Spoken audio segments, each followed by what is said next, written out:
pues por la fe tenemos paz para con Dios, por medio de nuestro Señor Jesucristo, por quien también tenemos entrada por medio de la fe al reino de la gracia.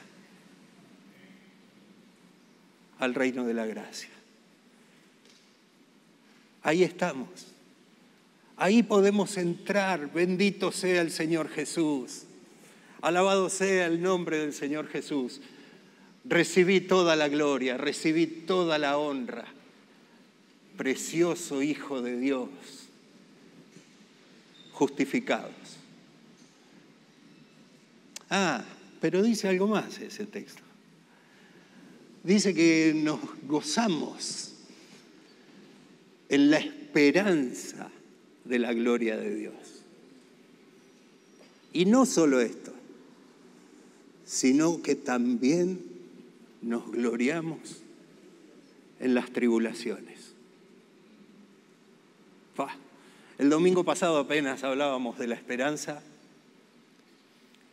y es lindo volver a tomar la punta de ese tema que estábamos conversando el domingo pasado, ¿no? Y con el pan y el vino y el jugo de uvas que acabamos de compartir, repasar este texto, esta fortaleza, esta certeza que nos da, no el que escribió de puño y letra ahí, no, sino quien inspiró. Él es el que nos garantiza justificación. Él es el que nos garantiza paz con Dios. Él es el que nos garantiza que gozarnos en la esperanza y gozarnos en la tribulación. Él lo dice. Él lo dice. No lo podemos fabricar por nuestros propios medios. No podemos por nuestros propios medios poner nuestro mejor saber y entender, poner nuestro mejor esfuerzo y decir, no, en medio de este problema que tengo, yo me voy a gozar y me voy a alegrar. No sale.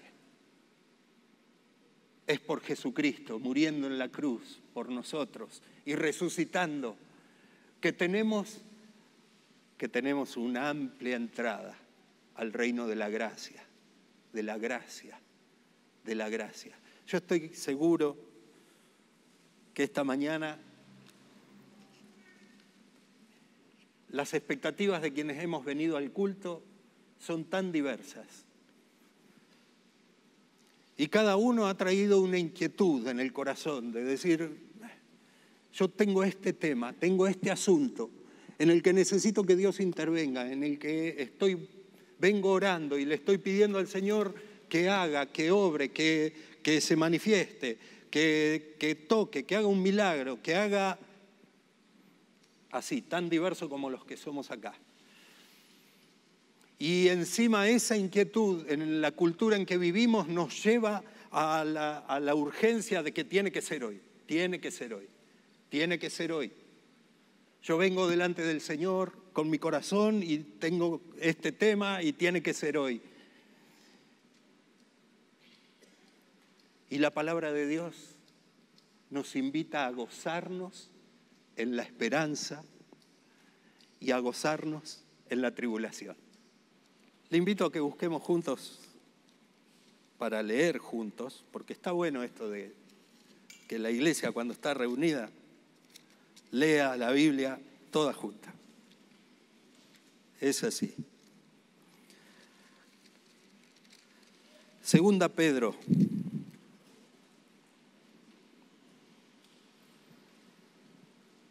El Señor Jesús viene pronto. Así terminábamos el domingo pasado nuestro encuentro y nos preguntábamos si estábamos preparados para ese momento y nos alentábamos de esa manera, con esas palabras, a decir, miren que ninguno se quede en el camino, miren que el Señor está a la puerta, miren que nos va a sorprender. Y leíamos cantidad de textos de la Escritura que nos animaban a esperar el día del inminente regreso del Señor Jesús.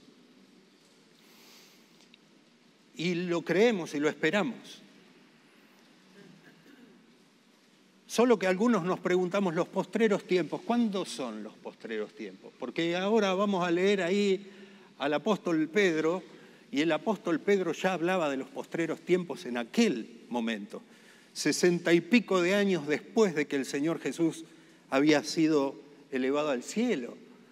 Después de haber resucitado, el apóstol Pedro habla de los postreros tiempos. Estos son los postreros tiempos, el día de hoy, el día de mañana, lo que nos espera esta semana.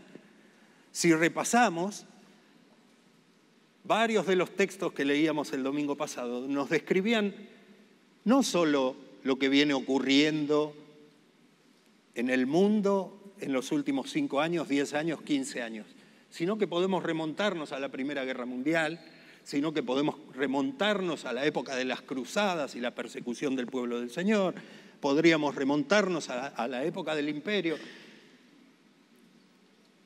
Y estamos en los últimos tiempos, últimos tiempos. Y es por eso que la palabra de Dios nos invita y nos habilita a decir, el Señor Jesús viene pronto. Y nos invita como iglesia a clamar y decir, sí, Señor, vení pronto, vení pronto. Y en el mientras tanto, ¿qué? Entre este momento que estamos compartiendo acá y la venida inminente del Señor Jesús, que es el mes que viene, la semana que viene, hoy a la noche, ¿qué? Mientras tanto, ¿qué? Bueno, ocurría en medio de nuestros hermanos de la iglesia de aquella primera hora que algunos, tergiversando lo que Pablo enseñaba a la iglesia de los judíos en Roma, empezaron a decir, bueno, ya está, somos salvos por gracia. Listo, esperemos que el Señor Jesús vuelva. Vivamos de la manera que se nos ocurra, hagamos cuanto se nos cante. Comamos y bebamos, que mañana moriremos. Era la manera de pensar que se había infiltrado en medio de nuestros hermanos en aquel momento. ¿Tergiversando qué? Lo que el apóstol Pablo había transmitido, por lo cual después tuvo que salir a decir, ¿perseveraremos en el pecado para que la gracia abunde? No, advertía el apóstol en la carta a los romanos. Y ahora Pedro, muy próximo a morir, muy cerca del día en que iba a ser ejecutado, torturado y ejecutado, él ya lo sabía, se preparaba para ese momento y le habla a la iglesia, le habla a la iglesia, a la iglesia. Le invito a leer ahí el versículo 1. Simón Pedro, estamos leyendo 2 Pedro, capítulo 1, ¿sí? Simón Pedro, siervo y apóstol de Jesucristo, a los que han alcanzado por la justicia de nuestro Dios y Salvador Jesucristo una fe igualmente preciosa que la nuestra. Ahí nos está diciendo a quienes les habla. Y yo quiero incluirme. Yo digo, sí. Esto que acabo de vivir con mis hermanos que orábamos, compartíamos el pan y dábamos gloria a Dios y le dábamos gracias al Dios y Padre de nuestro Señor Jesucristo por haberlo enviado, por haber muerto en nuestro lugar, por poder mirar para atrás y decir, recibí nueva vida, nueva vida. En Jesús recibí nueva vida. En Jesús recibí un nuevo corazón. En Jesús recibí una nueva manera de pensar. Tuve un nuevo nacimiento. Sí, Pedro, alcancé una fe igualmente preciosa que la que tenés. Y el apóstol le habla a la iglesia.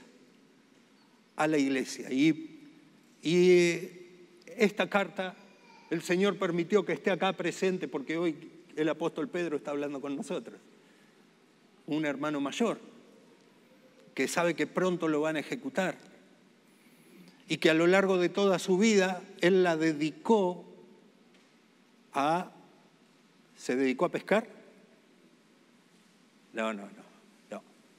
Era pescador cuando conoció al Señor Jesús, sí. Y evidentemente un muy buen pescador. Pero cuando se encontró con el Señor Jesús, ¿qué pasó? Su vida fue hecha nueva. Tuvo un nuevo nacimiento. Su corazón fue hecho nuevo. Es un antes y un después de mi encuentro personal con el Señor Jesús. La única posibilidad de leer al apóstol Pedro y decir, esto es lo que tengo que hacer. De leer el párrafo de la Escritura que vamos a compartir ahora y decir, sí. Yo tengo la esperanza de vida eterna. Y en el mientras tanto, tengo que parar el oído y prestar atención a qué está diciendo Pedro, porque esto es lo que me espera. Así tengo que vivir. Pero es solamente aquellos que vivieron un antes y un después en el encuentro personal con Jesús. Y no es que el que no tuvo todavía su encuentro personal con Jesús queda excluido y vaya, arréglese con lo que se le ocurra. No. Hoy, ahora, es el momento justo. Estás entre nosotros por primera vez, segunda vez. Estás con nosotros desde hace 20 años, pero nunca tuviste un encuentro personal con el Señor Jesús. Este es el día, este es el momento. Lo único que hace falta es creer que aquel que estaba muriendo en la cruz estaba ocupando tu lugar, como yo creo que ocupaba mi lugar. Como es necesario que creamos todos que el justo, el santo, estaba muriendo en lugar de nosotros los pecadores. Y que su muerte en la cruz y su sangre derramada es suficiente para justificarte de lo malo que hiciste, sea lo que sea.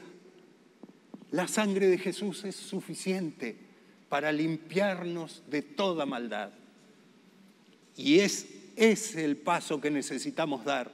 Confesar a Jesucristo como nuestro Salvador personal. ¿Nos salva de qué? De la condenación. Nos salva de la muerte eterna. Nos salva de nuestros más bajos deseos que nacen desde nuestro corazón. Jesús hoy salva. Y si vos podés decir, Señor, yo soy un pecador que necesita tu perdón, ¿sabés qué ocurre ahora? Él te perdona y te da nueva vida. Porque Él murió por nuestros pecados y resucitó para ir a preparar un lugar para nosotros, para que donde Él está, nosotros también estemos. Recibí hoy este regalo gratis para nosotros, gratis para vos, pero que le costó al Hijo de Dios nada más ni nada menos que su propia vida. Es este encuentro el que marca un antes y un después en la vida del creyente. Es este encuentro el que pone una marca en el corazón del hombre, de la mujer de fe, que se afianza en la esperanza, que se aferra a lo que está por venir. ¿Qué es? Que el Señor Jesús vuelve pronto. Pero que cuando el Señor Jesús vuelva, en el día que no sabemos, a la hora que no lo esperamos, nos encuentre, leíamos un pasaje el domingo pasado que utilizó el Señor Jesús, una parábola, un ejemplo. Y dijo, el reino de los cielos es similar a 10 vírgenes,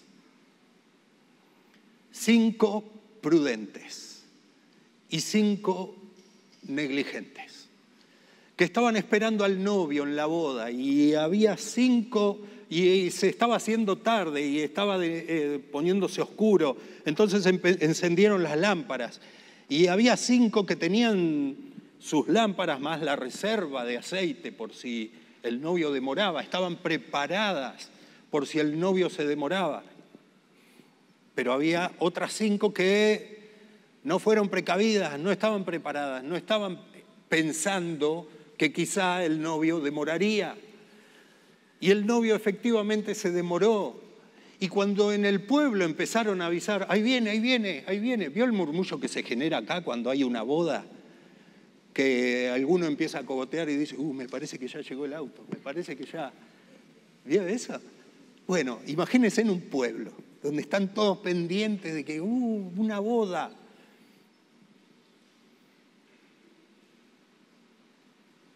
Las 5 vírgenes se habían quedado dormidas de tanto esperar, así que evidentemente demoró el novio, demoró. Se habían quedado dormidas y las lámparas casi se habían apagado. Entonces cuando se enteraron que venía, acomodaron las lámparas, le repusieron el aceite, las que tenían, y las que no tenían se empezaron a desesperar. Viene el novio y no tenemos todavía nuestra lámpara en condiciones, no está encendida. Chicas, compartan. No, mirá si es solo un comentario que se escucha por ahí, que viene el novio y demora más. Mejor vayan y compren a los que venden aceite y tráiganla ahí y lo ponen. Así hicieron. Salieron, pero el tema es que cuando salieron, llegó el novio y la puerta se cerró. Prudentes y negligentes. Velen. Dentro de los pasajes que leíamos el otro día, nos hablaban de una vigilia, de velar, de permanecer despiertos, de permanecer atentos.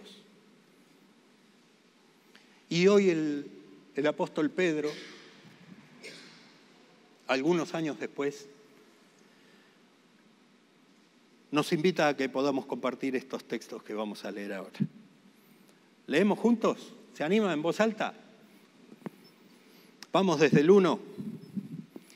Simón Pedro, siervo y apóstol de Jesucristo, a los que han alcanzado por la justicia de nuestro Dios y Salvador Jesucristo, una fe igualmente preciosa que la nuestra. Gracia y paz les sean multiplicadas en el conocimiento de Dios y de nuestro Señor Jesús. Como todas las cosas que pertenecen a la vida y a la piedad nos han sido dadas por su divino poder, mediante el conocimiento de aquel que nos llamó por su gloria y excelencia, por medio de las cuales nos ha dado preciosas y grandísimas promesas, para que por ellas llegásemos a ser participantes de la naturaleza divina, habiendo huido de la corrupción que hay en el mundo a causa de la concupiscencia. Paremos ahí, porque está bastante, Está bastante. Vamos juntos, que va a ver cómo juntos vamos. Como todas las cosas que pertenecen a la vida y a la piedad, nos han sido dadas por su divino poder. ¿De quién recibimos la vida? ¿Su vida es suya? Usted la tomó, dijo, yo voy a nacer en Quilmes, porque los de Quilmes somos así.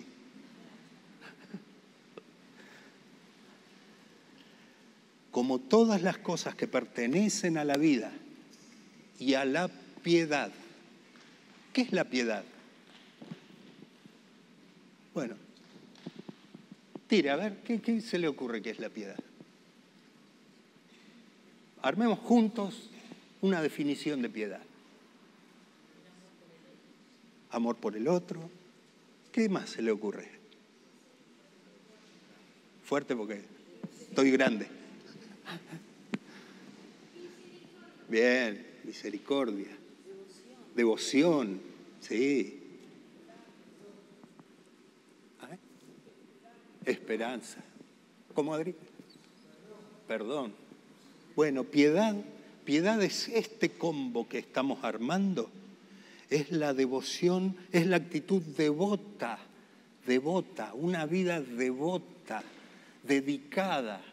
Es una persona que tiene una inclinación a las cosas de Dios y a las cosas del prójimo por amor a Él también. Es eso. Es perdón, es misericordia, es devoción. Devoción ante la presencia de Dios, se ubica, reconoce su lugar, puede decir las cosas que recibí en la vida y las cosas que recibí por su gracia en la piedad. ¿Qué es? ¿Qué es la piedad? Es mi adoración, es mi ofrenda, es mi entrega, es porque sé que todo es de Él, yo lo pongo en función de Él. Y por eso lo hago también con mi prójimo. Eso es la piedad. Eso es piedad. No es una actitud quedada, retraída, sino que es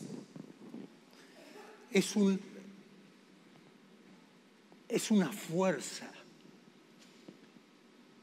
La piedad. Todas las cosas que recibimos de la piedad, ¿de quién la recibimos?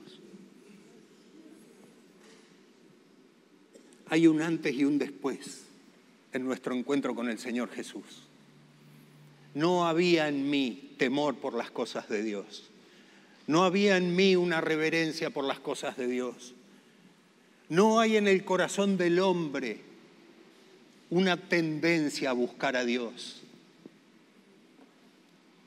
Todo lo recibimos el día que nos encontramos con el Señor Jesucristo y fuimos justificados por Él. Todas las cosas que pertenecen a la vida y a la piedad nos han sido dadas. Bendito sea el Señor. Esto lo hemos recibido como parte de un regalo todavía más grande, ¿no? Hablamos de que el Señor viene pronto y que viene a buscarnos y que vamos camino a la vida eterna con Él. Pero a la vez me entero que ahora hay adentro mío una capacidad de hacer para la gloria de Dios y de hacer por amor al otro, por amor a mi prójimo. Una capacidad que no estaba, me fue dada en Cristo Jesús. Nos ha sido dado por su divino poder, mediante el conocimiento de aquel que nos llamó por su gloria y excelencia. Mire qué palabra usó ahí Pedro. De aquel que nos llamó por su gloria y excelencia. Sigue el 4. Por medio de las cuales la vida y la piedad nos ha dado preciosas y grandísimas promesas, para que por ellas llegásemos a ser participantes de la naturaleza divina. ¿Qué hay ahora en el corazón del creyente? ¿Qué puso? Hay una nueva naturaleza. Algo que no estaba fue puesto. Un antes y un después de mi encuentro con el Señor Jesús. Hay una nueva naturaleza. Una nueva naturaleza divina. Es divina, es el Espíritu Santo viviendo en mí, es Dios viviendo en mí. No soy yo solo, no son mis fuerzas, no son mis capacidades, no es la dedicación que le pongo, no, es que ahora hay una naturaleza divina que me fue dada, que habita en el corazón del creyente, en el hombre y mujer de fe.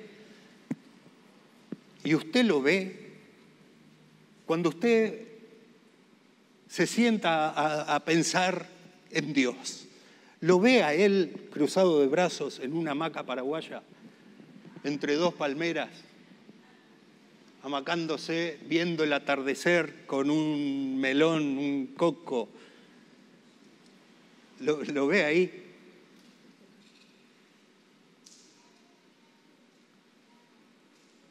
Hay una naturaleza divina. Es el Espíritu Santo de Dios que nos ha sido dado el día que recibimos a Jesucristo como nuestro único y suficiente Salvador. Y de eso nos ha hecho partícipes el Señor Jesús. Que te bendiga el Señor y te inquiete al punto de decir, hay una naturaleza divina dentro mío y yo todavía no me había dado cuenta. Sigue. Habiendo huido, sigo en mitad del versículo 4, partícipes de la naturaleza divina, habiendo huido de la corrupción que hay en el mundo a causa de lo más bajo, de los pensamientos más tenebrosos que brotan de mi interior. Eso es la concupiscencia, los pensamientos más, eso que te avergüenza como a nada y a nadie, eso. Nos hizo libres de eso, nos sacó de ahí. Es la única posibilidad de que haya en nosotros una naturaleza divina viviendo. Versículo 5. Ustedes también poniendo, escuche esa palabra, toda diligencia por esto mismo, porque hay en nosotros una naturaleza divina. Pongamos toda diligencia en añadir a nuestra fe virtud, a la virtud conocimiento, al conocimiento dominio propio, al dominio propio paciencia, a la paciencia piedad, a la piedad afecto fraternal y al afecto fraternal amor. Porque si estas cosas están en ustedes y abundan, no los dejarán estar ociosos ni sin fruto en cuanto al conocimiento de nuestro Señor Jesucristo. Pero el que no tiene estas cosas tiene la vista muy corta, es ciego, habiendo olvidado la purificación de sus antiguos pecados. Por lo cual, hermanos, tanto más procuren hacer firme su vocación y elección, porque haciendo estas cosas no caerán jamás, porque de esta manera les será otorgada amplia y generosa entrada en el reino eterno de nuestro Señor y Salvador Jesucristo. Hasta ahí.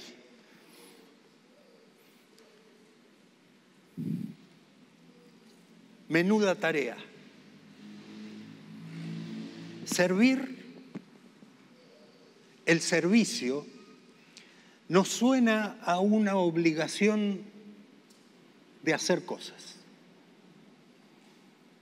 Nos suena como que, bueno, yo le entregué mi vida al Señor, ahora Él me perdonó y ahora yo contesto, tengo que hacer cosas para compensar.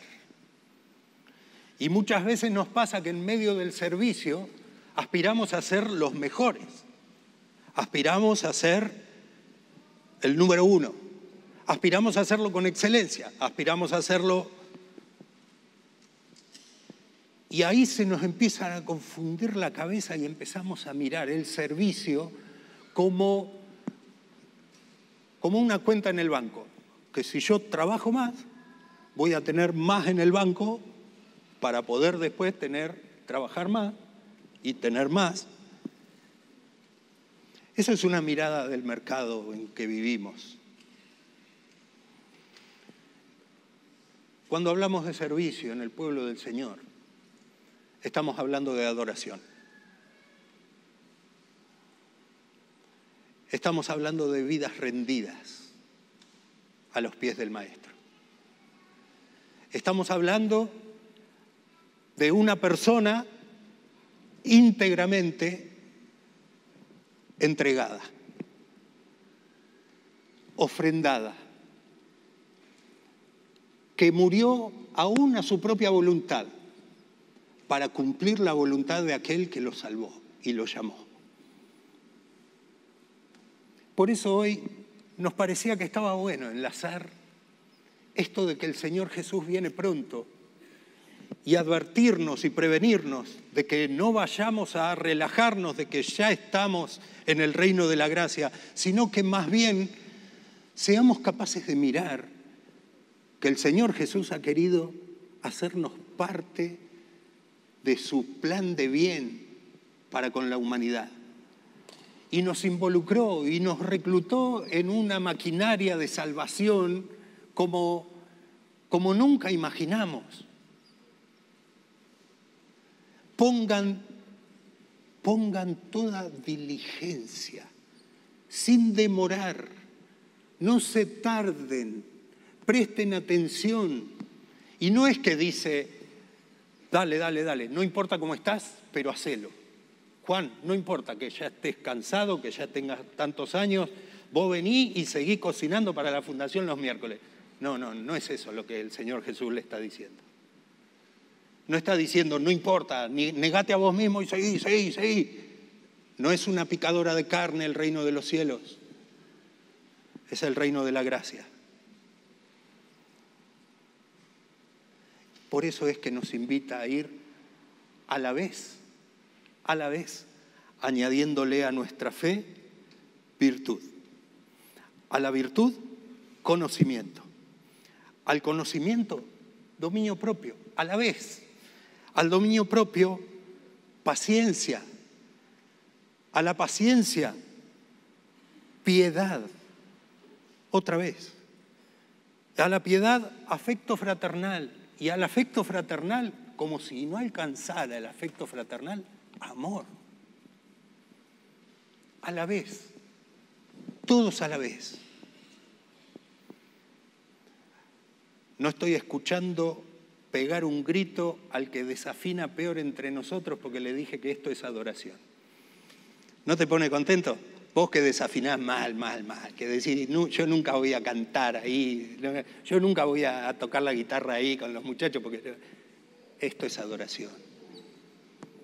Esto es adoración. Servir al Señor es adoración, es una vida rendida. Es una vida que se afianza y que fortalece, que afirma, que se consolida en la vocación y en la elección. Eso está ahí. Véalo en el versículo 10. Por lo cual, hermanos, tanto más procuren hacer firme la vocación y elección, porque haciendo estas cosas no caerán jamás. Hay tarea por hacer. Vocación, el llamado. Hacé firme el llamado. Si el Señor Jesús te rescató, que se note, que se vea, mostráselo a todos, contáselo a todos, que todos puedan ver a través de lo que haces, de lo que decís, de lo que ofrendás, de lo que cantás, de tu manera de hablar, de tu manera de criar a tus hijos, de tu manera de tratar a tu esposa, de tu manera de trabajar, que todos puedan ver que vos hiciste firme tu vocación. Y que no es solo que fuiste llamado, sino que es una elección. Es una elección. Sí. Yo voy a contestar. Elijo esto. Elijo responder a esa vocación. Elijo el llamado. Lo acepto. Lo acepto. Buscamos un par de textos más que tengan que ver con esto. Efesios, capítulo 4.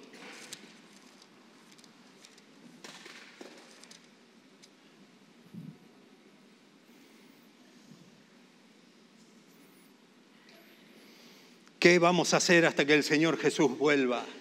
¿Qué vamos a hacer? ¿Qué vamos a hacer? Bueno, preste atención. Es el apóstol Pablo. Yo pues, que estoy en cana, yo que estoy guardado, yo que estoy en cadenas, yo que estoy preso en el Señor, les ruego que anden como es digno de la vocación con que fueron llamados. ¿Qué vamos a hacer hasta que el Señor Jesús vuelva? vivir de acuerdo a la vocación con que fuimos llamados. Otro, Romanos, capítulo 12.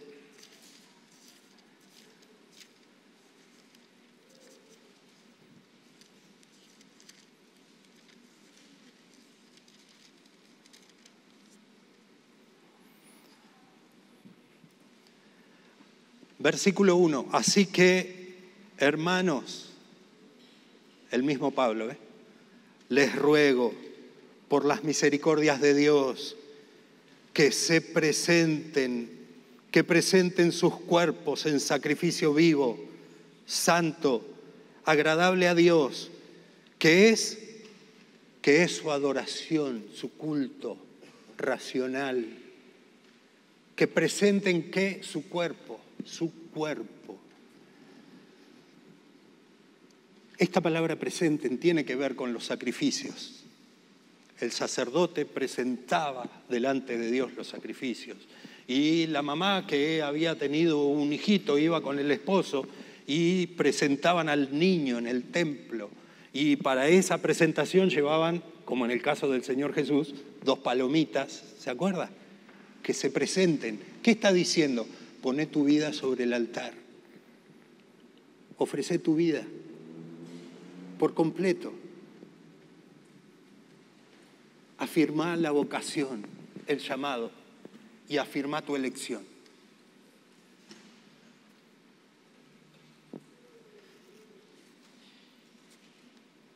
Gracias a Dios, Él sabía que nos íbamos a enfrentar a este tiempo.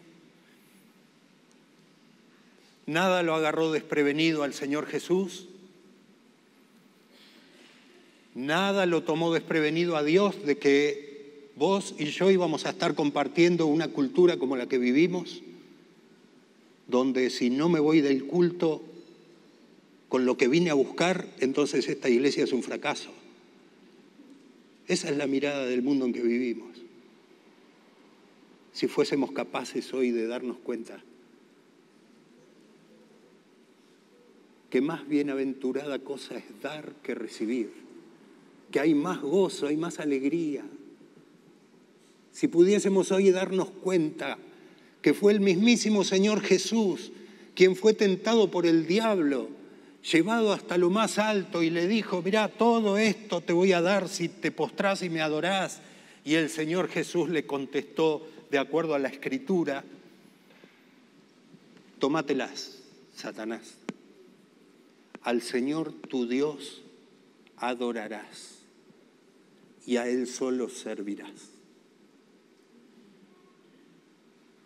¿Qué pensás hacer de acá a que el Señor Jesús vuelva? Yo quiero afirmar mi vida. O sea, aprovecho que tengo el micrófono y que te lo puedo decir. Yo quiero afirmar mi vocación, el llamado. Me quiero afirmar ahí. El que me llamó, no recibí un llamado de mí mismo. No. Quiero contestar a ese llamado. Y voy a trabajar para que mi elección sea cada día más firme. ¿Te acordás del texto con el que arrancábamos? El de Romanos, justificado. Nos gloriamos en la esperanza de la gloria de Dios y también en la tribulación. Bueno, eso también te lo tengo que decir hoy. Para que te lleves toda la información y vos puedas elegir y decidir, afirmar tu corazón en la vocación a la cual fuimos llamados. Job era un hombre considerado perfecto, un hombre de fe, un hombre devoto, un hombre piadoso, lo era. Y había prosperado, como también había prosperado su vida íntima de relación con Dios, con el Dios vivo y verdadero.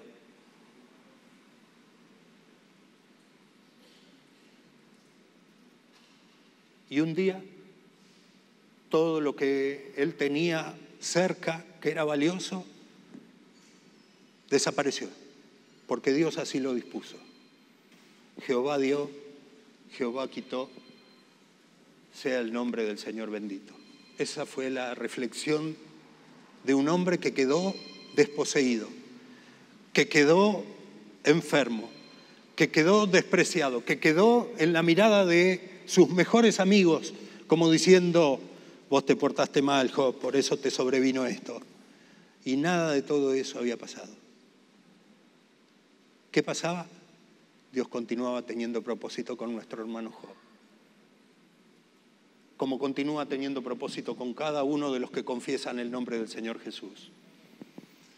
Y la situación que le sobrevino a Job no fue para otra cosa más que para sacar a la luz la fe que tenía este hombre, la convicción que tenía este hombre de en quién había creído. ¿Y qué más sacó a la luz? Sacó a la luz la ignorancia que él tenía acerca del Dios al cual le había ofrendado su vida. Y él mismo le dijo, yo pensé que te conocía, pero de oídas te había oído. Pero ahora mis ojos te ven. ¿Vos estás preparada para ver al Señor Jesús? ¿Vos estás preparado para ver al Señor Jesús que viene pronto? Hay un ejercicio, el ejercicio de la piedad, que te lo recomiendo, para vivir momento tras momento, día tras día, donde estés, en lo que estés haciendo, con quienes estés, lo que hagas, lo que digas, lo hagas para la gloria de Dios. Esa es nuestra verdadera adoración. Esa es la adoración que llega al trono de la gracia. Que te bendiga el Señor. Te doy un momentito para que vos puedas orar, para que puedas hablar con tu Señor, con nuestro Señor. Y si te das cuenta que estás flaqueando, la comodidad de este mundo te va ganando, te amoldaste, te resultó simpática esa hamaca paraguaya, déjame decirte que en el reino de los cielos, hay uno que vuelve a llamarte y te dice, vení, vení, vení, vení, trae tu vida, dale sentido a tu vida, dale un propósito, una razón para levantarte a la mañana, dale, dale, vení, vení, vení. Es un propósito mucho más alto que el que vos te pusiste en la vida.